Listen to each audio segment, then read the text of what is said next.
जय श्री कृष्णा। राधे राधे दोस्तों आज मैं आप सभी भक्तों को लड्डू गोपाल की एक ऐसी लीला कथा सुनाऊंगी जिसे सुनकर आप आश्चर्य रह जाएंगे कि हमारे छोटे से कन्हैया के साथ ऐसा भी कोई कर सकता है। दोस्तों कुछ ऐसे लोग होते हैं जो हमारे लड्डू गोपाल की सेवा को, उनकी भक्ति को ढोंग मात्र समझते हैं। अपने भक्तों की भक्ति को, उनके भाव को उनके भगवान, उनके ठाकुर जी श्री लड्डू गोपाल ही समझ सकते हैं। दोस्तों आज की घटना है माया जी की। माया जी ने अपना एड्रेस बताने के लिए मना किया है, तो मैं उनका नाम ही यहाँ पर बता रही हूँ। माया जी ने बताया कि मेरे साथ एक ऐसी घटना घटी जिसे सुनकर आप आश्चर्य रह जाएंगे। दोस्तों माया जी ने बताया है कि मेरे जेठ जी की शादी मुझसे बाद में हुई, यानी कि मेरे पति से बाद में उनकी शादी हुई है, क्योंकि मेरे जेठ जी डॉक्टर की तैयारी कर रहे हैं। डॉक्टरी लाइन में मेरे जेठ जी पढ़ाई कर रहे हैं, इसीलिए उनकी शादी थोड़ा लेट हुई थी। इसी वजह से माया जी बताती हैं कि मैं अपने घर में पहले आई थी, अपने ससुराल में, और मेरी जेठानी जी हैं वो मुझसे बाद में आई थी। दोस्तों माया जी बताती हैं कि जब मेरी जेठानी जी शादी करके यहाँ हमारे घर अपनी ससुराल आई थी, तो वह अपने साथ में एक प्यारे से लड्डू गोपाल लेकर आई थी। इसीलिए मैं उनको देखकर बहुत खुश थी, और मेरी जेठानी जी को देखकर भी यह लगता है कि जैसे मेरी जेठानी जी बहुत बड़ी भक्त हों। वो बहुत ही लड्डू गोपाल की सेवा किया करती थी, उनका पूजा पाठ किया करती थी। यह सब देखकर मुझे भी बहुत अच्छा लगता था। वो लड्डू गोपाल से बहुत प्रेम करती थी, इसी वजह से वो अपने मायके से ही अपने साथ ठाकुर जी को लेकर आई थी। माया जी बताती हैं कि हम सभी मिलकर ठाकुर जी की बड़े ही प्रेम भाव से सेवा किया करते थे। मेरी जेठानी भी सेवा किया करती थी, उनके साथ में मैं भी लड्डू गोपाल की सेवा किया करती थी। ऐसे ही धीरे धीरे समय बीत रहा था।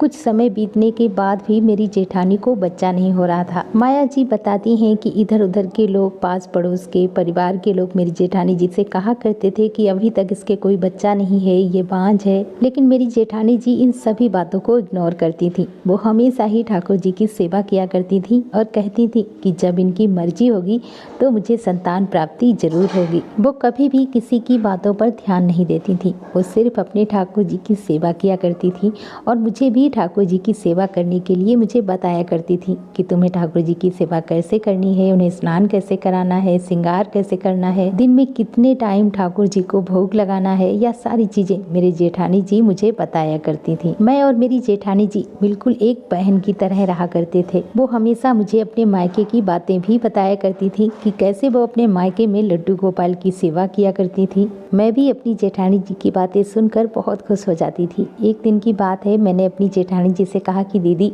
क्यों ना मैं भी एक लड्डू गोपाल को लेकर आऊं। मेरी बात सुनकर मेरी जेठानी जी ने कहा कि मेरे पास तो ठाकुर जी हैं, तुम भी इन्हीं की पूजा किया करो। क्या जरूरत है एक घर में दो दो लड्डू गोपाल विराजित करने की। जेठानी जी की बात सुनकर मैंने भी यही सोचा कि हाँ सही ही कह रही है, क्या जरूरत है, हम दोनों मिलकर ही इन्हीं लड्डू गोपाल की सेवा किया करेंगे। माया जी बताती हैं कि मैं हमेशा देखती थी कि मेरी जेठानी जी लड्डू गोपाल से कितना प्रेम करती हैं। निश्चल भाव से, बड़े ही प्रेम से ठाकुर जी की सेवा करती थी। वह लड्डू गोपाल को सुबह जल्दी उठकर स्नान कराती, उनका श्रृंगार करती, उन्हें भोग लगाती, और हमारे कान्हा की छोटी छोटी चीजों का अच्छे से ध्यान रखती थी। मैं हमेशा देखती थी कि मेरी जेठानी जी सर्दियों में ठाकुर जी को गर्म पानी से स्नान कराती थी, और गर्मियों में एकदम ताजे और शीतल जल से स्नान कराती थी। मौसम के अनुसार उनके वस्त्रों का ध्यान रखती थी, मौसम के अनुसार उनके खाने पीने का, उनके भोग का ध्यान रखती थी। दोस्तों माया जी बताती हैं कि लड्डू गोपाल जी के लिए मीठा भोग मेरी जेठानी जी प्रतिदिन बनाया करती थी। वो भी अपने हाथों से खुद से ही बनाकर वो ठाकुर जी को भोग लगाया करती थी। इस तरह से देखकर मैं भी बहुत खुश थी, और मेरे घर वाले, मेरे सास ससुर सभी बहुत खुश थे कि मेरे घर में पूजा पाठ करने वाली धार्मिक परिवार से मेरे घर में बहू आई है। हम सभी बहुत खुश रहा करते थे। मेरी एक बेटी है, लेकिन मेरी जेठानी जी को बच्चे ही नहीं हो रहे थे। तभी एक दिन की बात है, मेरी जेठानी जी ने मेरी सासू माँ से कहा कि मम्मी जी क्यों ना मैं डॉक्टर को दिखा कर आऊं। तो मेरी सासू माँ ने कहा कि हाँ हाँ दिखा लो डॉक्टर को। डॉक्टर ने उन्हें कुछ दवाइयाँ दी, वह दवाइयाँ लेती रहीं। ऐसे ही धीरे धीरे समय बीतता रहा। लगभग 6 महीने के बाद मेरी जेठानी गर्भवती हुई। जब यह खुशखबरी मेरे घर वालों को सभी को जब पता चली, तो मेरे सभी घर वाले बहुत ज़्यादा खुश थे, मैं भी बहुत ज़्यादा खुश थी, मेरी जेठानी जी भी बहुत ज़्यादा खुश थी। इसके लिए मेरी जेठानी जी ने लड्डू गोपाल को बहुत धन्यवाद किया, उनकी बहुत प्रार्थना की कि ठाकुर जी आपने मेरी प्रार्थना को स्वीकार किया है। मेरी जेठानी जी बहुत ही ज्यादा खुश थी, उनकी खुशी का ठिकाना नहीं था। दोस्तों जब किसी को बच्चे नहीं होते ना, जब उसे पता चलता है कि मैं भी माँ बनने वाली हूँ, तो उसकी खुशी का ठिकाना नहीं रहता। जब वो माँ होती है ना, तो वो माँ बहुत ही खुश होती है। तभी मेरी सासू माँ ने मेरी जेठानी जी से कहा कि बहू, इस बारे में किसी को भी मत बताना, क्योंकि बताने से भी हाय लग जाती है। जब मेरी सासू माँ ने ही यह बताने के लिए मना कर दिया तो मेरी जेठानी जी ने भी किसी को नहीं बताया। धीरे धीरे ऐसे ही समय बीत रहा था। 9 महीने का जब वक्त पूरा हुआ तो उनकी डिलीवरी का समय आया। तो अपनी जेठानी जी को लेकर हम सभी हॉस्पिटल गए। डॉक्टर ने अल्ट्रासाउंड किया और बताया कि बच्चा जो है उल्टा हो गया है, इसी वजह से हमें जो है इनका ऑपरेशन करना पड़ेगा। तभी हमारे सास ससुर, उनके हस्बैंड, हम सभी ने बोला कि चलो कोई बात नहीं, ऑपरेशन होगा, लेकिन जच्चा और बच्चा दोनों ही ठीक रहें, स्वस्थ रहें। डॉक्टर के कहे अनुसार मेरी जेठानी जी का ऑपरेशन किया गया। ऑपरेशन के बाद बच्चा हुआ। बच्चा पैदा होने के बाद तुरंत ही खत्म हो गया। यह सब देख करके हमारे जेठ जी थे, उनकी सासू माँ, सभी, मेरी सासू माँ, हम सभी बहुत ज़्यादा परेशान हो रहे थे। मेरे जेठ जी बहुत ज़्यादा रो रहे थे। जब कुछ देर के बाद मेरी जेठानी जी को होश आया तो वो भी बहुत ज़्यादा रो रही थी। इसके बाद माया जी बताती हैं कि मैंने अपनी जेठानी जी को बहुत समझाया, मेरे घर वालों ने, उनके मायके वालों ने बहुत समझाया, पर वो चुपने का नाम ही नहीं ले रही थी। वो बहुत ज़्यादा रो रही थी, वो लगातार रोए ही जा रही थी। लेकिन हम सभी उन्हें बहुत संभालने की कोशिश भी कर रहे थे कि आप मत रोइए, आपके टाँके वगैरह लगे हुए हैं, इनसे आपको परेशानी होगी। लेकिन फिर भी एक माँ का दुख दर्द हम सभी समझ सकते हैं। ऐसे ही धीरे धीरे 7-8 दिन बीत गए। 8 दिन बीतने के बाद जब मेरी जेठानी जी की हॉस्पिटल से छुट्टी हुई तब हम सभी उनको घर लेकर आए। जब जेठानी जी घर पे आ गई, इसके बाद भी वो मेंटली बहुत ज़्यादा परेशान रहती थी अपने बच्चे के बारे में सोच सोच कर। पर कुछ दिन बीतने के बाद ही उन्होंने फिर से लड्डू गोपाल की सेवा पूजा करना शुरू कर दिया। वह लड्डू गोपाल की फिर से वैसे ही सेवा करने लगी। यह चीज़ हमारी सासू माँ जेठानी जी को हमेशा मना किया करती थी कि तुम अभी लड्डू गोपाल की सेवा मत करो, तुमको जो है लड्डू गोपाल की सेवा नहीं फल रही है, इसी वजह से तुम लड्डू गोपाल की सेवा मत करो। मेरी सासू माँ की बात सुनकर मेरी जेठानी जी बहुत ज़्यादा दुखी हो गई। मुझे भी सासू माँ की यह बात ठीक नहीं लगी। मैंने भी कहा मम्मी जी ऐसा कुछ भी नहीं है, पर मेरी सासू माँ ने कहा कि नहीं, ऐसा ही होता है, लड्डू गोपाल की सेवा इनको नहीं फल रही है, इनको लड्डू गोपाल की सेवा नहीं करना चाहिए। तुमने देखा ना कि यह लड्डू गोपाल की सेवा कितने प्रेम भाव से करती थी, तो लड्डू गोपाल ने क्यों नहीं बचाया इसके बच्चे को, क्यों वो पैदा होते ही मर गया। मतलब इस तरह की धारणाएं हमारे घर में सभी के दिमाग में बैठ गई थी, खासकर मेरी सासू माँ के मन में। मेरी सासू माँ ने मेरी जेठानी जी को बहुत रोका टोका, इसी वजह से उन्होंने ठाकुर जी की सेवा भी करना बंद कर दिया। इसके बाद वो लड्डू गोपाल जी मेरे पास आ गए और मैं उन लड्डू गोपाल की सेवा पूजा करने लगी। मेरी सासू माँ ने भी कह दिया था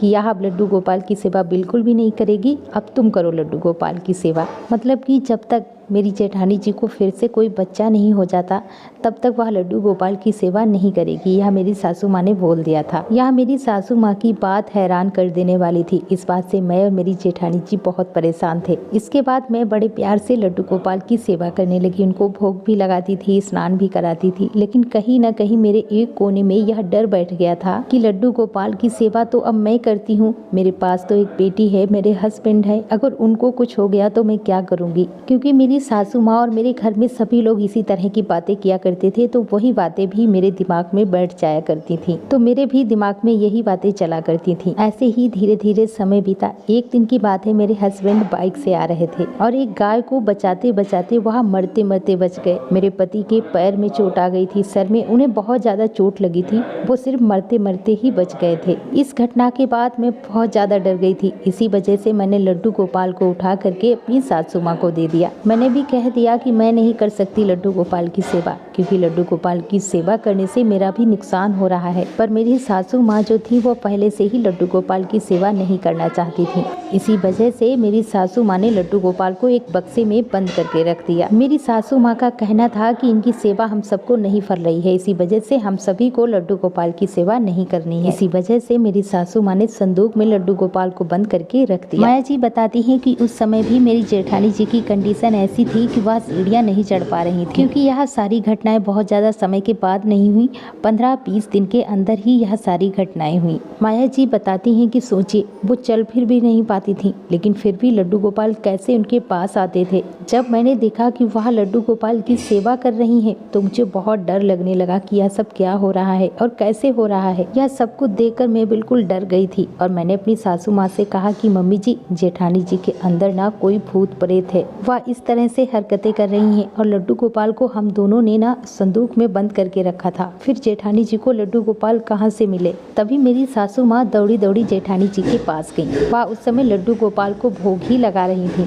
तभी मेरी सासू माँ ने जेठानी जी को सेवा करने से रोका, लेकिन मेरी जेठानी जी ने कहा कि मुझे लड्डू गोपाल की सेवा करने से कोई भी नहीं रोक सकता, और आप सभी मेरे लड्डू गोपाल को दोष क्यों दे रहे हो? और ये क्या भूत प्रेत लगा रखा है? मेरी किस्मत में ही वो बच्चा नहीं था, इसमें मेरे लड्डू गोपाल का कोई भी दोष नहीं है। क्यों आप लोग मेरे लड्डू गोपाल, मेरे ठाकुर जी के पीछे पड़े हैं? क्यों आप लोग मुझे उनकी सेवा करने नहीं देते? और आप लोगों ने मेरे छोटे से कन्हैया को गठरी में बांधकर एक संदूक में डाल दिया। यह सब करते हुए आपके हाथ नहीं कांपे? माया जी बताती हैं कि उस दिन मेरे घर पे बहुत ज़्यादा लड़ाई झगड़ा हुआ मेरी जेठानी जी और सासू माँ के बीच में। माया जी बताती हैं कि पहले मुझे भी बहुत ज़्यादा डर लग रहा था, फिर मैंने सोचा कि सच में मेरी जेठानी सही कह रही हैं। भगवान कैसे किसी का बुरा कर सकते हैं? वो तो जगत के पालनहार हैं, वो तो जगत की रक्षा करते हैं, अपने जगत की रखवाली करते हैं, अपने भक्तों के साथ उनके सुख दुख में हमेशा उनके साथ रहते हैं। वो भला अपने भक्तों के साथ ऐसा अनर्थ क्यों करेंगे? ऐसा नहीं हो सकता। भगवान कभी भी किसी का बुरा नहीं कर सकते। माया जी बताती हैं कि यह भ्रम,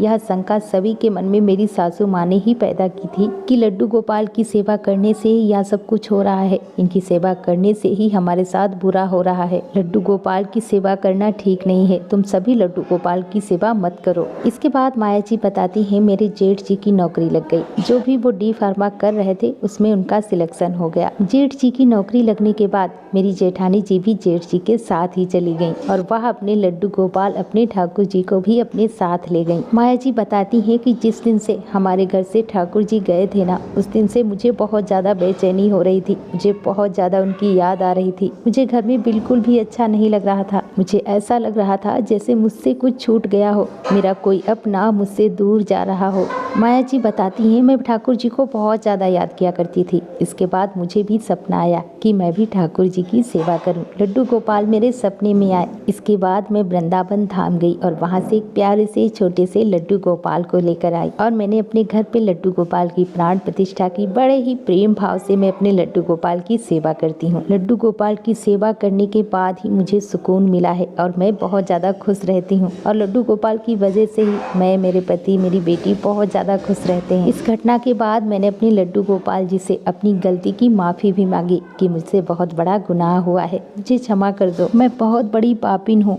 मैं बहुत बड़ी अभागन हूँ। मैंने आपको बांधकर ऐसे ही एक गठरी में, एक संदूक में बंद कर दिया। मेरे कृष्ण कन्हैया, हे मेरे लड्डू गोपाल, मुझे माफ़ कर दो, मुझसे बहुत बड़ी गलती हुई है। दोस्तों, माया जी बताती हैं कि लड्डू गोपाल की सेवा करने के बाद, लड्डू गोपाल के हमारे घर आने के बाद मुझे एक पुत्र संतान हुआ है। ठाकुर जी की कृपा से ही मुझे पुत्र की प्राप्ति हुई है। अब मेरा परिवार पूरा हो गया। दोस्तों, माया जी कहती हैं कि हमारे कर्मों का ही फल हमें मिलता है। ठाकुर जी तो हमारे दुख को दूर करते हैं और हम तो एक बच्चे के समान उनसे प्रेम करते हैं, एक बच्चे के स्वरूप में उनकी पूजा करते हैं। दोस्तों, माया जी बताती हैं कि मेरा परिवार अंधविश्वासी था, अंधविश्वास से भरा हुआ मेरा परिवार था। माया जी बताती हैं कि मेरी सासू माँ आज भी नहीं बदली, वह आज भी अंधविश्वास में ही जी रही हैं। उनका कहना है कि जो लोग लड्डू गोपाल की सेवा करते हैं उनको बच्चे नहीं होते। लड्डू गोपाल कभी भी अपने और अपने भक्त के बीच में किसी को आने नहीं देते। उनका कहना है कि यदि ऐसे लोगों को बच्चे होते भी हैं तो वो मर जाते हैं। दोस्तों, माया जी बताती हैं कि मेरी सासू माँ दूर दूर तक कहीं भी लड्डू गोपाल का नाम सुनना ही नहीं चाहती हैं। दोस्तों,